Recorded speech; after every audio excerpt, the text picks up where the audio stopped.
has been an educator for over 35 years. She graduated from Clarion University with the ability to teach both mainstream and special education students. She has taught at every level from preschool through college, written a curriculum, and hosted a nationally syndicated television program on education issues. For several years, she was a consultant with the U.S. Department of Education as a grant reviewer on education reform initiatives.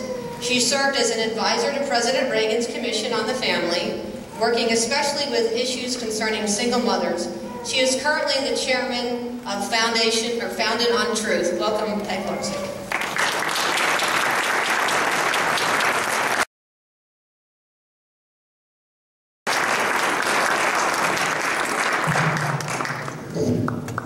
First time I ever gave a speech, I stood up and the podium was bigger than me. So now I wear very high heels and I do not stand behind any podiums. As you heard, I am a wife, a mother, and now a grandmother. I have 6 children. They are all girls except for 5 of them. It's an IQ joke. How fast did you get it? And I often get asked, why are you involved in this? I was involved because of my 6 children, and now I am involved because I'm a grandmother. And I look at that lovely face and think, I can't stand by and let her be harmed. And I will tell you, my 5 sons, my oldest son and his wife had the good taste to have a granddaughter, which I thought was really nice. What we're going to do tonight is a PowerPoint presentation. Everything I am going to show you is a government document. I didn't write any of them. Most of what you will see is grant proposals, grant applications that the Pennsylvania Department of Education submitted to the federal government, or something that the federal government sent back to the state of Pennsylvania or nationally. Why am I using grant applications? For the same reason that when you apply for a loan or a mortgage or you want college loans for your kids, they ask for a copy of your income tax. Why? Because you might lie to the loan officer, but you probably didn't lie to the IRS. So in this debate, what you often hear is state officials say, we're not doing that. Oh, you're silly, that's not happening. But they told the federal government that they were doing that. So if they told the federal government that they are, and they're telling you that they're not, they're either lying to you, or they are publicly admitting that they lied to the federal government on a document upon which money changed hands, which makes it a legal document.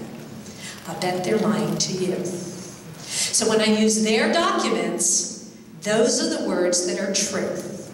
Now, this is the first time that I've ever given this PowerPoint this way, and we finished it at 3 o'clock this afternoon. So bear with me if we look at a slide a little bit longer than we should. I'm going to step to the side because I want you to look at the slides. So let's begin.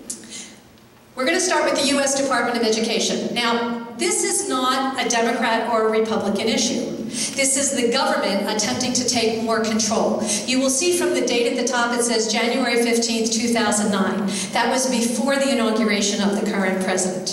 So this predates the Obama administration. This is a letter from the U.S. Department of Education to then Secretary of Education in Pennsylvania, Jerry Sawurczak. In the document, and one more. In the document, he says he's congratulating Pennsylvania that their standards and their assessment have met all of the federal requirements. Why is the federal government approving assessments? And why does that matter? Now think about when you were in school. The teacher said, the Battle of Hastings is in 1066. What does every kid say? Is that going to be on the test? And if the teacher says yes, you write it down. And if the teacher says no, well, maybe if you're on Jeopardy, you might remember that someday. Or the teacher says, I want you to do this activity. What does every child say? Does it count? Are you taking it for points? If the assessment, if the item is going to be on the test, and the test is going to count, it matters. So when the federal government is saying, way back even before our current administration, well, we're approving your standards and your assessments. In fact, they're approving curriculum. Because if they can approve a test that counts, you're going to teach to the test if you're the teacher. And this was even before what we're looking at now. Next. And go again. In this letter, in order to be sure that everybody met their regulations, every state had to submit what was called an accountability workbook, and we will be looking at Pennsylvania's in 1 minute. It also said, next, that the state's longitudinal data system was being given a grant for $4 million to be able to continue implementing it, because in 2009, Pennsylvania was a little bit behind in its longitudinal data system. So the feds gave them money to bring them up to speed. And the letter was signed by the Undersecretary of Education. Now, here is our accountability workbook, and if you look at Core Principle 6, next, that's the one on tracking student progress. Next. There's a little chart, and in the chart, the state of Pennsylvania told the federal government that in 2006 they would have unique student identifiers in 100 districts, and by 2007 they would have a secure ID for every student in every school district in the state. Are our kids being tracked? Oh, you betcha. And they told the federal government that they were doing it. Next. This is the grant in the workbook, that they received this grant to implement the data system, and it would implement the statewide student identifier. It's called the PA Secure ID. It's not your social security number, it's a different number that is used to track every single child. Next.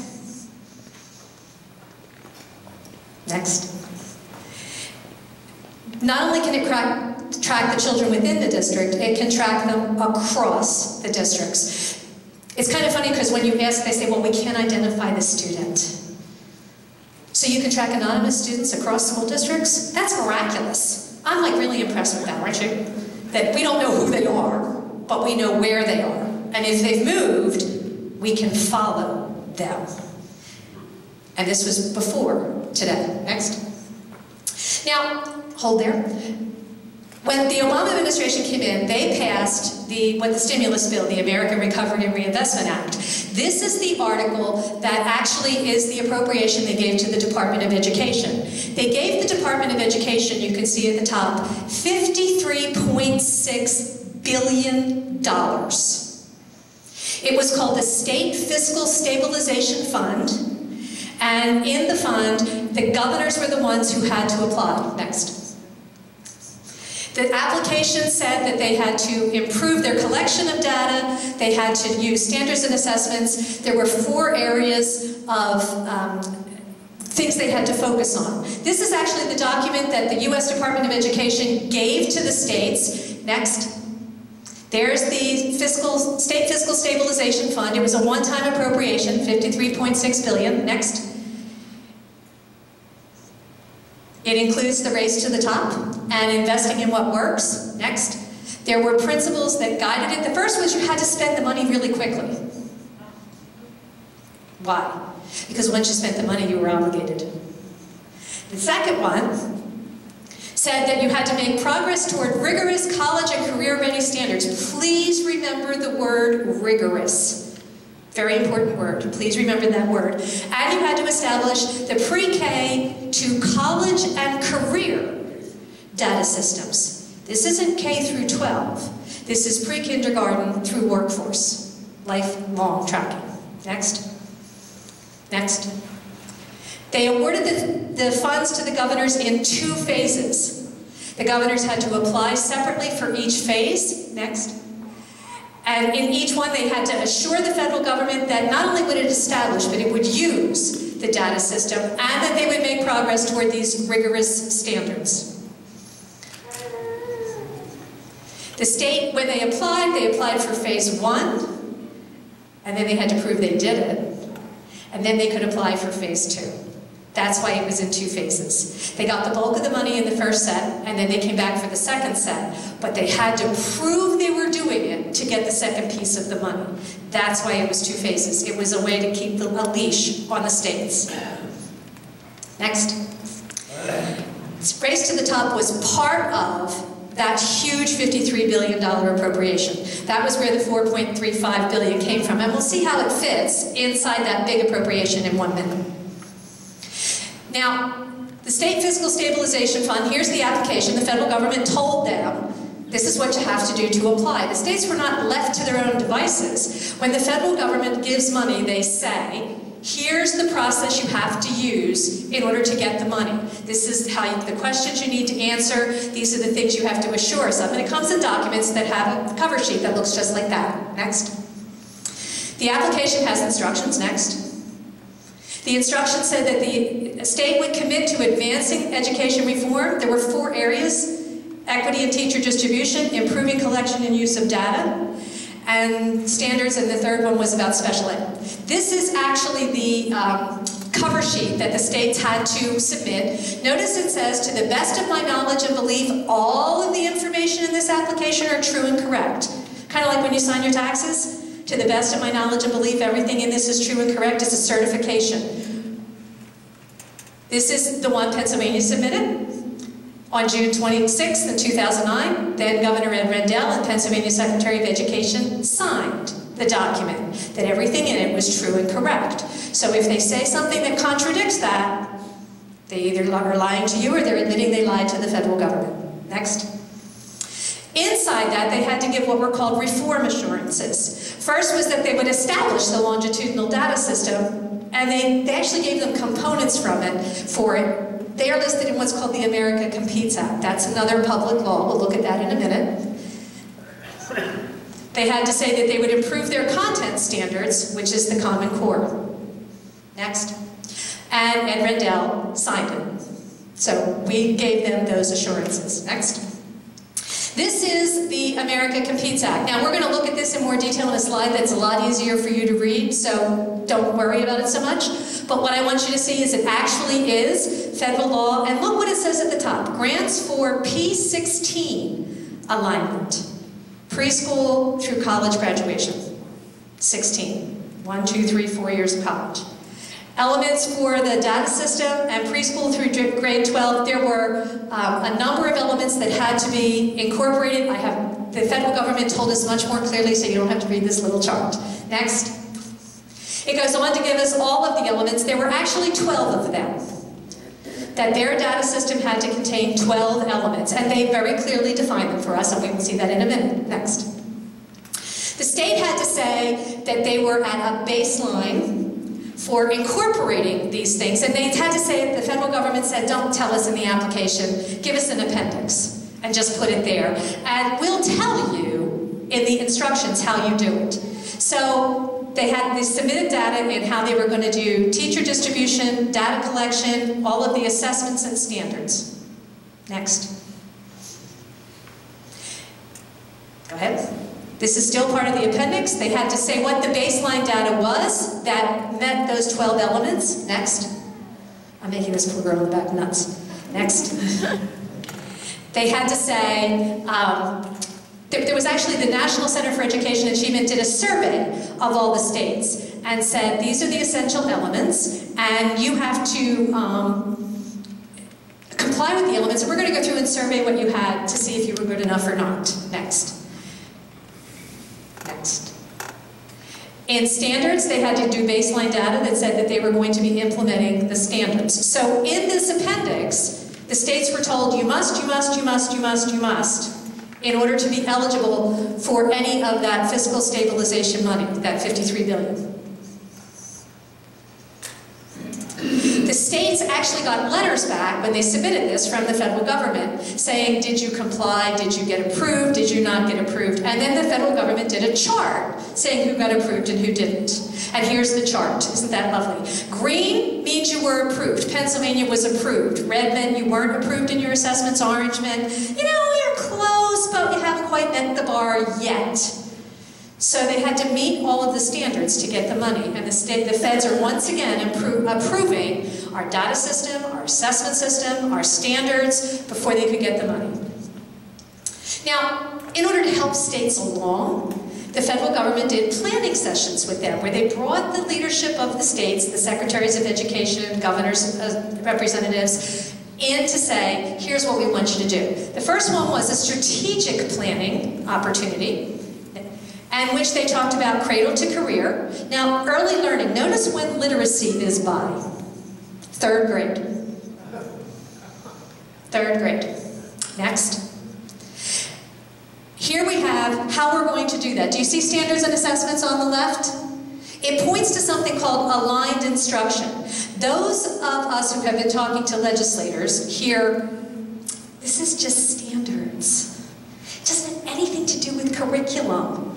It's not going to affect the classroom. The letter from Mr. Clymer. If you can say how this is going to affect curriculum. I am an old, and I use that term advisedly, teacher. If I set a standard and I don't teach to it, it's meaningless. If the standard is every child by the end of 3rd grade will know their times tables, if you walk into any 3rd grade classroom, what will you expect to see happening? Instruction in times tables, or they won't meet the standard. Well, the federal government's telling us, yeah, they understood that. First, there is a standard. You have to test to it to make it mean something, and they can't meet the standard unless you teach them something. That's instruction. And it's in the original document that they gave the states. Next. There's your data systems. Well, how do we know we're doing this? How can we track it? Well, we have to have a data system so we know that every child and every teacher is in compliance. Next. This is how the money broke out. 3 phases, well, 2 phases for the stabilization fund. First phase was the biggest, second phase was smaller. Government services were ancillary services that weren't education, they were about correction, prisons, and some government infrastructure. It was like a separate section inside this appropriation. Next. Race to the top fits inside it. Race to the top is blue. There's your $4.3 billion. Other things got pieces of it. The statewide longitudinal data systems got a piece as well. So each piece in here, inside that big grant, that big $53 billion, got funded by the federal government. Next. We talked about phase 1. That's where $36.8 billion was awarded. Phase 2 at the bottom, 11.5. Governors had to apply in phase 2, just like they did in phase 1. Why? So the feds would know you complied with phase 1. So you couldn't get out of it. Next. In the phase 2 application, we come down and that's where we find race to the top. Next. In other words, they put this together. Now, if you look at the top section, you've got review your existing assessments, moving to revise. Do you see what's in the middle? Title I. Why are the states doing this? Title I is the granddaddy educational funding mechanism that the feds go to the states. It's the Elementary and Secondary Education Act. It is the monster bill. And what the feds are saying is it's all tied together with our funds.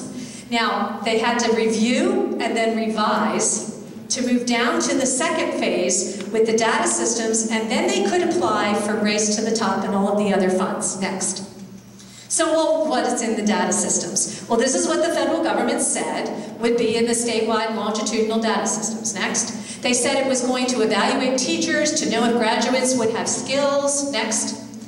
They said it would be just wonderful. We'll give us early warning indicators. We'll be able to know and get involved. Doesn't it sound wonderful? Yes. Next.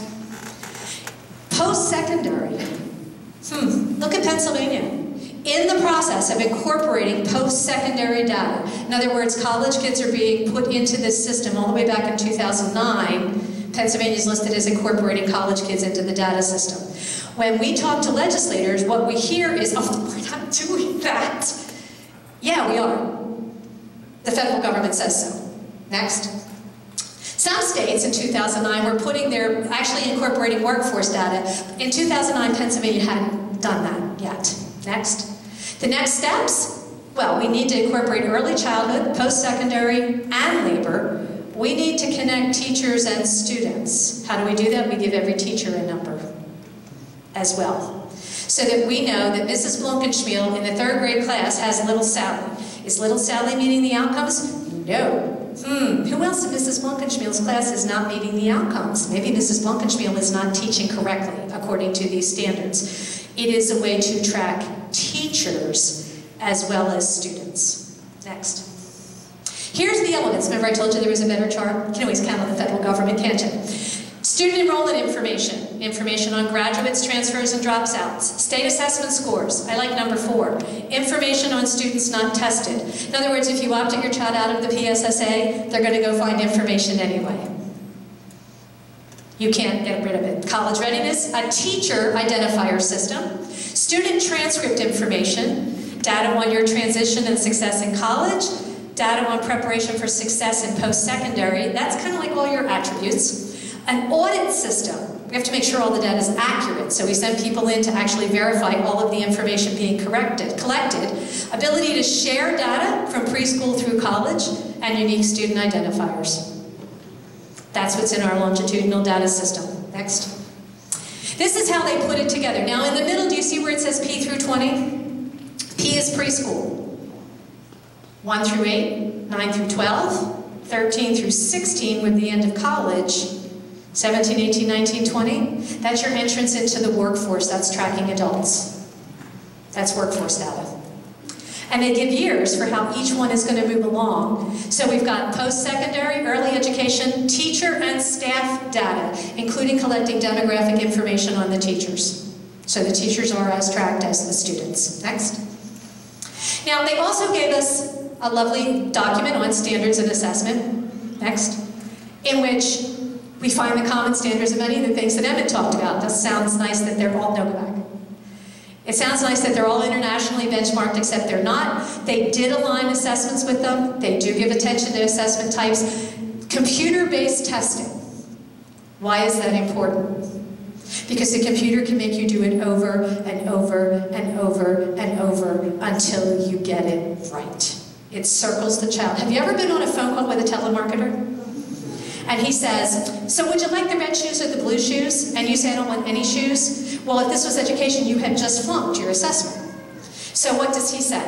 Well, what's your objection? That's remediation. He's going to correct you because obviously you got this wrong. And when he's all done correcting your objection, he says, so do you want the red shoes or the blue shoes? And if you say red or blue, congratulations, you may graduate from the conversation. But if you don't pick one, he says, well, what's your objection? And he puts you back through remediation and reassessment, testing you again. Now, most of us are polite. Most of us let the telemarketer do it 2 times and then say, okay, that's, you know, you're really wasting your time talking to me, so we hang up. A child in a classroom in front of a computer cannot hang up the phone. They will sit there until they comply. Computer-based assessment. Next. Now, here's the state fiscalization fund. Next. And how much did Pennsylvania get? Pennsylvania got $1.9 billion with a B. Billion with a B. Why are they tied to it? Because it didn't start with Race to the Top. It started with the State Fiscal Stabilization Fund. That's the granddaddy underneath. Next. Now, Race to the Top came next. Next. These were the frequently asked questions. When the department puts out a grant, instead of answering the same question 400 times, they write a document saying everybody's going to answer these questions, so we may as well just give you the answers. And so they put out a document. These are some of the questions. First, next. The first was eligibility. In order to be eligible, you had to already have gotten Phase 1 and Phase 2 state fiscalization funds to even be allowed to apply for Race to the Top. You had to have the data system. You had to say you were adopting standards. You had to say you were going to distribute teachers. You had to have already begun the process and received and taken money to do it before you were even allowed to apply for Race to the Top funds. Next. Next. How does it work? Notice that it says that the Stabilization Fund, Race to the Top, and other federal programs are designed, they all work together. And states had to do all 4 of the areas. So all federal funding got tied together in a nice package, which is why you saw Title I in the middle of the Stabilization Fund chart. Next. Next. By what date? They had to adopt the Common Core standards by August 2nd, 2010, whether it was Phase 1 or Phase 2. The states had to adopt the Common Core standards by August 2nd, 2010. Next. If they adopted it, then they had to describe the process that they would go through to adopt the standards. Next. They got points for that. If the federal government said, we'll give you points towards your application depending on how far along in the process you are of adopting the Common Core standards. Next. They want to know, how do all those funds interact. Notice that they say that the budget section of this application, of the Race to the Top application, tells the states, tell us how you're going to put all the funds together to implement these reforms. That's important because Pennsylvania actually does that, and we're going to take a look. But that was, they were told they had to. Here is our Race to the Top application. Notice this time it doesn't just say it's true. It says, I certify that I've read it, I'm committed to it, and I will implement it. That's a higher standard than I think it's true. Who signed ours? I'm sorry, go back. The governor. The second signature is the Secretary of Education. The third signature is the President of the State Board. Each of these pages had their own signature. I just pulled the one that had 2 signatures instead of 3. They signed, this is phase 2. They signed it in May of 2010. The way that it fit together, if you applied for phase 1 and you didn't get it, and only 2 states got phase 1, Tennessee and Delaware, the phase 1 application disappeared. So you had to start all over again with phase 2. You had to redo the whole application. 10 states got phase 2. So the feds came back and said, there's now a phase 3. Now the phase 3 application in Pennsylvania was signed by Tom Corbett. It's way shorter than the phase 2, but when you read it, which I did, it says, see these pages of phase 2. See these pages of phase 2. See these pages. So it's called Incorporated by Reference. I believe that's the correct title. That phase 2 actually moved into phase 3. We got phase 3 money. We got 41 point some million dollars. Important to remember that number, that's how much we got. But here's the phase 2, which everything is based on. And it was signed by our appropriate officers in the state. Next. The definition inside this, they talked about the Common Core standards, and it's content standards that are supposed to be identical across all the states. And what many of those who are arguing for this, well, see, there's a place where the states can add additional standards, 15%. The reason that they gave them 15% is that every state has, for example, in their history standards, that as well as learning U.S. history, you have to learn the history of fill-in-the-blank state. You have to have, some states have smoking education. Some states have AIDS education. Some states have some things about agriculture. They're like really kind of very specific things to the states, and that's what uses up the 15%. It doesn't allow them to move English or any of the other ones. It allows for those little anomalies in state law. Identical across all states. Interesting. Next. And we already did that. Next. Okay, this is our reform initiative. Next.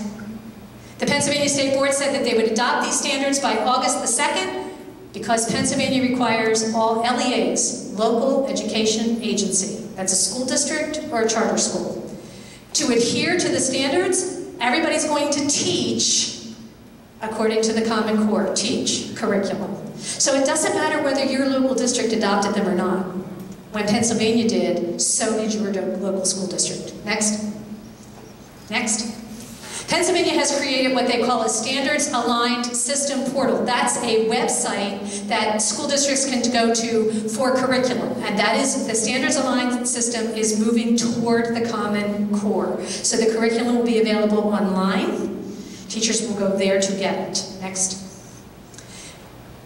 This is what Pennsylvania said was their timeline for adopting the Common Core standards. This is what we submitted to the federal government. Next. So here's our timeline. We said, in phase 1, we said, well, if we receive them by March, we'll be able to adopt them in time, but we didn't. So in phase 2, we said, well, if we receive them by June, we'll be able to adopt them on time. Isn't that interesting? Next. This is the rest of the timeline. Pennsylvania first goes through a whole process. Notice that the first one says, Department of Education in receipt of. If I wrote them, why am I in receipt of them? If they were state developed, I didn't receive them, I wrote them. I put this together, I didn't receive it from anybody. It's living in my computer because I put this together. If I received it, I didn't write it. It can't be both. Next. The State Board will vote to adopt the Common Core. Now, I read this and thought, all I could think of is, you remember the old Western movies? We're going to give you a fair trial before we hang you. It's a foregone conclusion. Yet Pennsylvania law says there has to be public input, a public process, there has to be participation. Well, if the board is saying they're going to adopt them before they even receive them, then isn't that a sham? They gave us a fair trial before they hung us. Next. The school districts had to sign what are called memorandum of understanding. Those are agreements that they're going to implement this if they wanted to get the biggest amount of the money.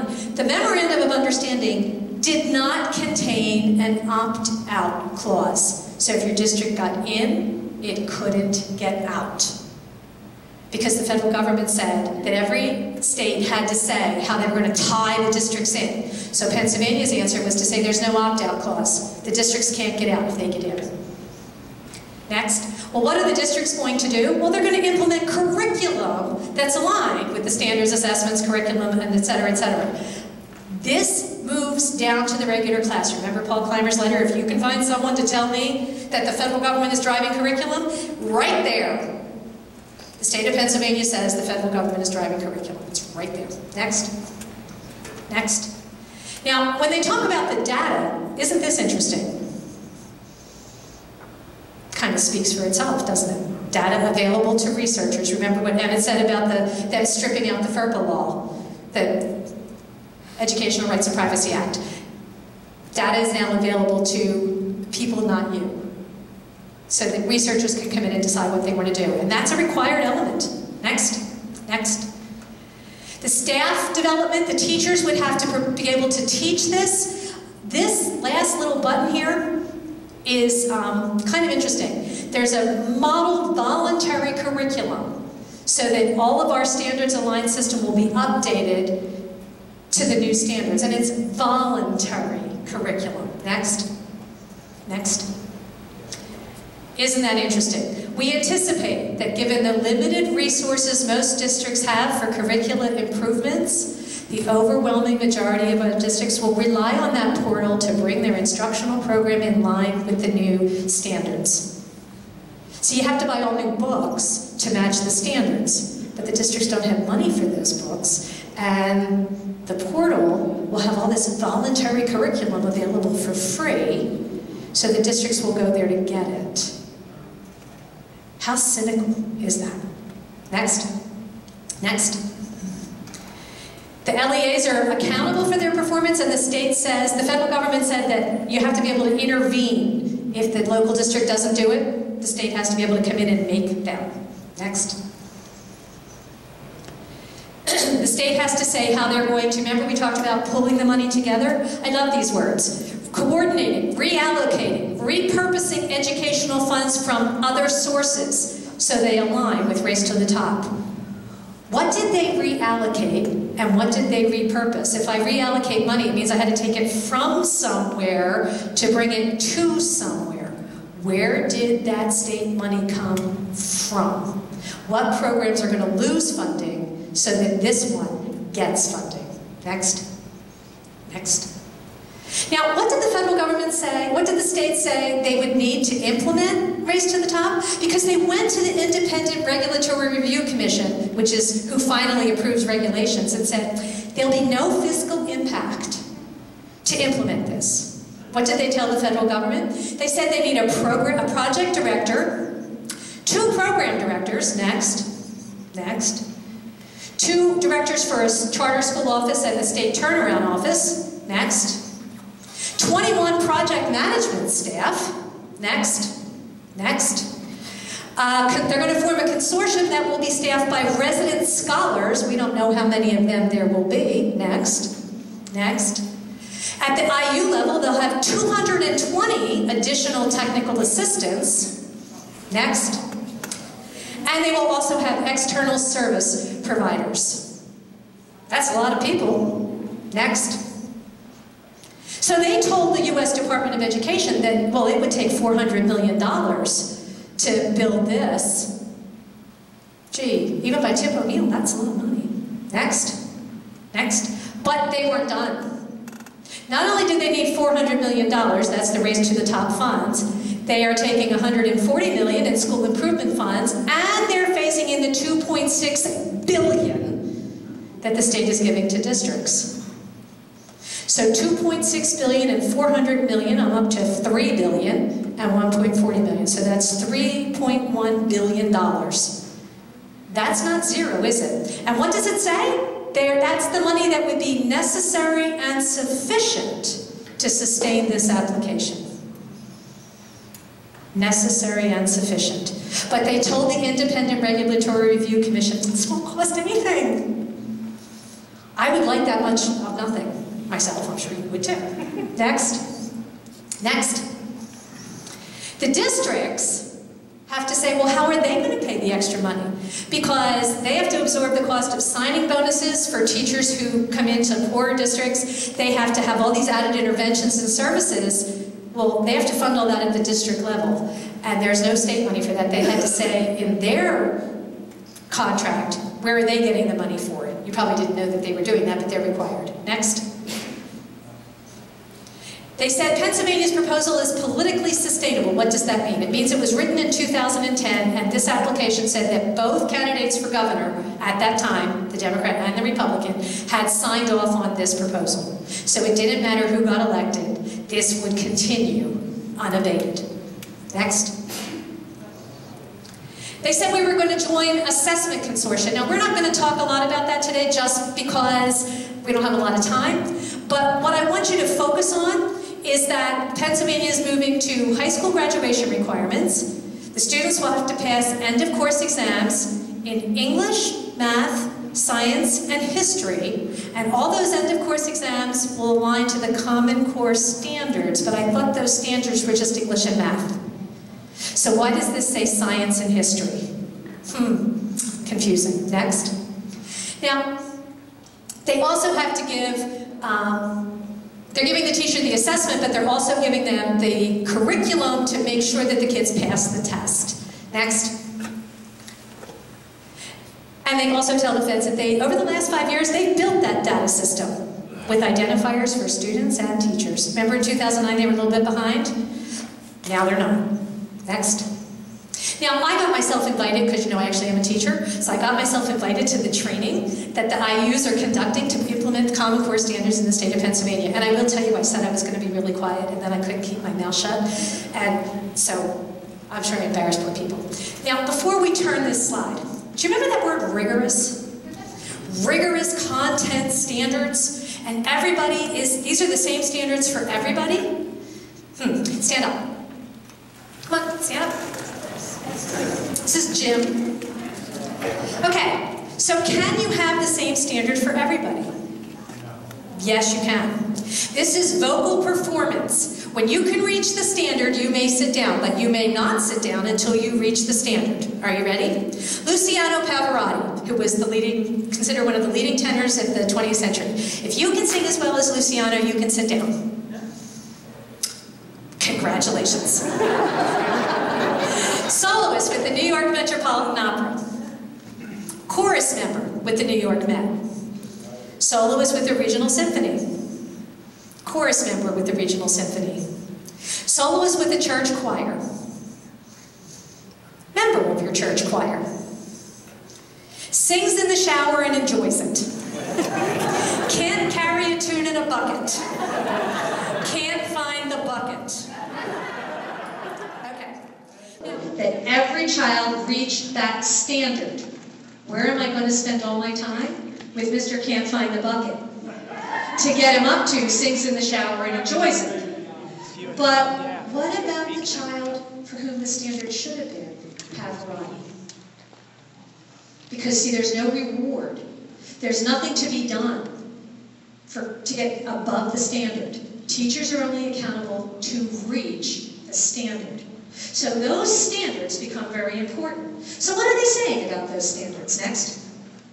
Well, next. This is math. Rigor is approaching math with a disposition to accept challenge and apply effort. Wow, doesn't that sound cool? So if I walk into a math classroom with a bunch of pickup sticks, and I go,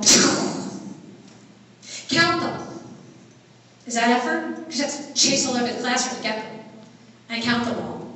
Did I meet that standard? I certainly did. Next. Rigor is not difficult. Like AP Calculus is not rigorous. I bet you didn't know that's what they meant by rigorous, did you? Next. So how does that translate into assessments? Well, these are the assessments. Now, do you see the math assessment level that's on that top line? I see Algebra 1. The math assessment level for Common Core Standards is, at the secondary school level, is Algebra 1. What kind of careers are you ready for if you have only had Algebra 1 in math? Other than that. And when the districts are told that they have to increase their graduation rates, how many districts do you think will go beyond Algebra 1? Because you meet the standard if your kids pass Algebra 1, period. Now, do you remember we were told it's only math and English, but I see an assessment for biology. And all the assessments are supposed to be based on the Common Core Standards. But if there is no Common Core Standards for biology, how can there be an assessment based on the Common Core Standards in biology? I also see civics and government. That's not English either. Next. Next. Now, the state of Pennsylvania said that the National Governors Association, as you heard from Emmett, the Council of Chief State School Officers were finalizing these rigorous academic standards. Next. And they'll be aligned to college and work expectations. Yes, they will. What jobs can you get with Algebra 1? That's a work expectation. In the workshop that I attended, one of the teachers went, "Excuse me, Algebra 1? And the presenter from the IU said, well, you know, if you want a service job, you really only need Algebra 1. And which school districts do you think won't go past Algebra 1? Inner city school districts. What does that say about the mentality of people promoting this? Something not very nice. Okay? Next. We talked about the leadership, the Council of Chief State School Officers, and the Governors Association. It was actually called the Center of Best Practices. They'll assume cooperation. They're going to coordinate the state adoption of this process. The state had 3 years to complete the process. And we already talked about the 85%. Next. And Governor Rendell signed that we agreed to that. Next. Now, you keep hearing how the federal government has no role in education. The federal government is giving financial support. That's where you heard the money went to the Governors Association. And through the American Recovery, the stimulus bill. And through a bunch of other incentives like moving around how they can use federal funds so they can implement the standards. So the federal government is using money to force states. Kind of like, do you remember when everybody had to do their speed limit to 55, but no state really wanted to do that, but the Fed said it's a state initiative until we all found out transportation money was tied to it? Transportation money is tied to these. It's the same process. It's a federal leash. Yes. Now, Common Core Standards. So I went and looked because I'm nosy. This is actually the website of the Governors Association. Next. And they say that all content is owned by these people. They retain all the rights and interests. They retain everything to the content. Next. They reserve the right to refuse a person access to the site. Now, Pennsylvania requires that all parents have access to all curriculum material. So if you are meeting with a legislature member, what you want to say is, well, what steps has the Pennsylvania legislature taken to make sure that no Pennsylvania parent will ever be denied access to a website that has Pennsylvania possible curriculum on it? Because this is breaking the law. And what steps did the state board take in their rush to adopt to protect Pennsylvania parents' rights to access curriculum? None. But see, part of how you bring this down is to ask questions that force answers that they don't want to give. Next. Now, the states could get a license to do this, so I went to look what do you have to do for the license, again from their website. The Common Core Standards are protected by copyright. Everything has to be approved by these two organizations. Next. And the center is acknowledged as the sole owner and developer of the Common Core standards. No claims to the contrary shall be made, except if you're in the states. No states and territories that have adopted, they don't have to say that the center is the sole developer of the standards. Really? Well, if it's state-initiated, how are they the sole owners and developers of the standards if it was a state-initiated process? And isn't it interesting that they told the states they could hide that little piece of information? Next. Next. Pennsylvania has, they're already aligning all of the curriculum to the standards, and everyone is completely aligned. I like the 13 academic areas. I thought it was just math and English. 13 academic areas. How are they aligned to standards that don't exist? Or do they exist and we just haven't seen them yet? Next.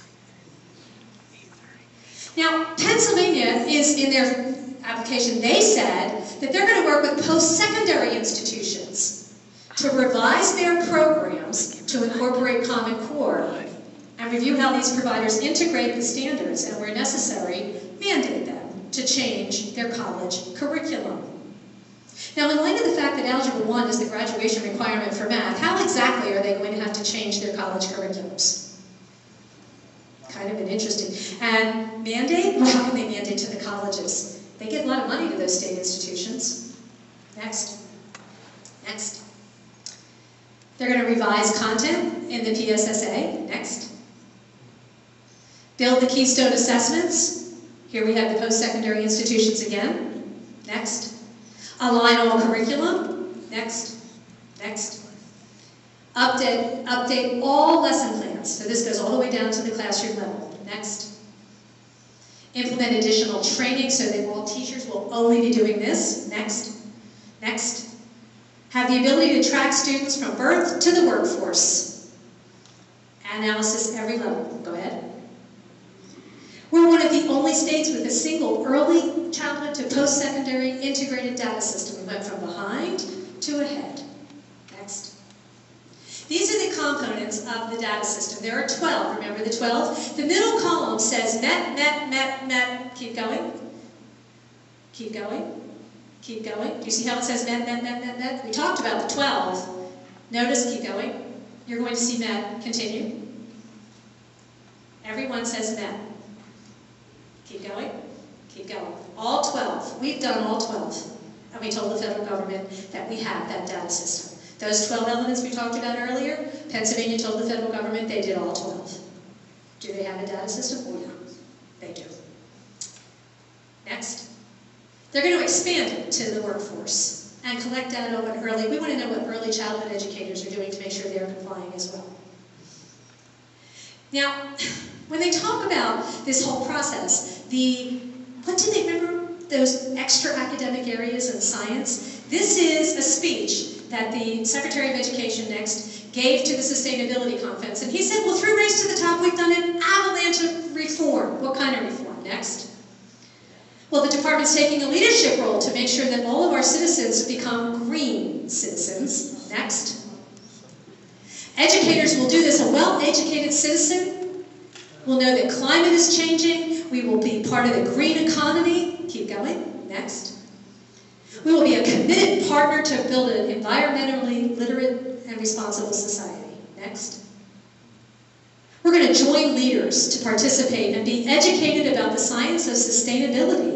We're going to advance the sustainability movement through education. Ever hear of Agenda 21? That's what our kids will learn in school. Next. They gave 5 states for career pathways. We're going to start pushing kids into jobs early that are all about the green economy. Next. We're also going to prepare them with the knowledge they need to be green citizens. Next. We want them to have a world-class curriculum that should include environmental literacy. Next. They're going to be good environmental citizens. Isn't that nice? Next. Education and sustainability are linked. Next. So how are they going to be citizens? Well, this is the new framework by the Council of Chief State School Officers. Notice it says knowledge, skills, and dispositions. They're foundational, those Common Core standards, but they're not sufficient. Next. Next. We need dispositions. Behaviors, capacities, habits of mind. Next. Next. That's what they mean by dispositions. Socio-emotional skills and behaviors. We're going to teach all those things. Social awareness, ethical behavior, citizen responsibility. Isn't that nice? Next. Next. The state has to change all this to put it and make it the goal of their education system. Next. Next. They're going to redesign the services so that every child's education is individually internalized from the earliest moment on. Remember that computer that you can't